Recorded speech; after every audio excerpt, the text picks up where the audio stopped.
Here's a quick video on how I made these boots for my BJD doll out of, guess what? Duct tape. First of all, what I did was trace around the doll's foot. I knew that I wanted her to have heels, but if you notice right at her ankle, it looks a little unnatural. So I knew I had to make the boot disguise that area.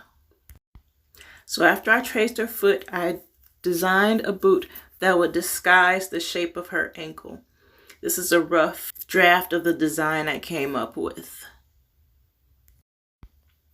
Next, I created the pattern pieces and tweaked them until I got them the way I wanted.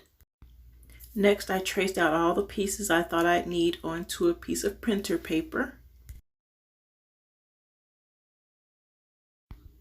For the thick part of the sole, I cut 2 pieces out of foam board.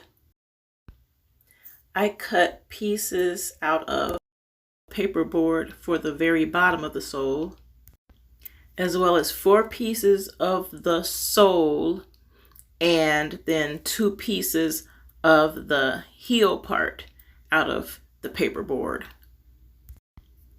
For the boot, I placed several strips of masking tape on a piece of printer paper and cut the top part of the boot, the main part, and the toe part, upper toe, out of that part as well. Here's where I assembled the bottom of the heel and the bottom of the sole. The upper part and the toe area was assembled. That's how it looked from the back. Next, I picked out the duct tape that I was going to use. Tore pieces off, cut pieces off, and then just started covering everything. Covered the front, the back, the bottom, the sides. Everything was covered with duct tape. Next, this is how everything looked once it was covered with duct tape.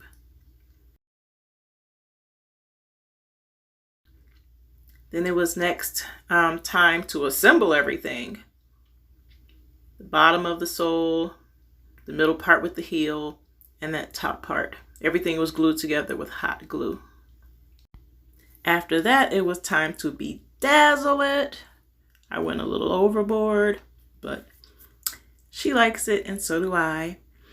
After I got this step done, all that was left is to make the closure to the back of the boots, and basically I just punched a few holes in the back, put some string in it to make a spot to lace it up in the back.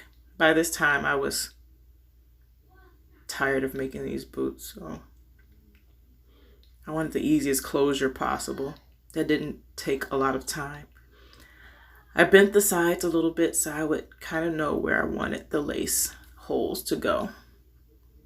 And I wanted it to fit together well in the back of her foot. This is the finished product. They turned out pretty well. They are bling bling bedazzled. I don't know if you can see the laces in the back, but you see my bed. That's why it's frustrating when the project takes longer than a day for me, because I make such a mess when I make crafts. Yuck. Anyway, they turned out well. Here's a final look at them on her. She can stand in them.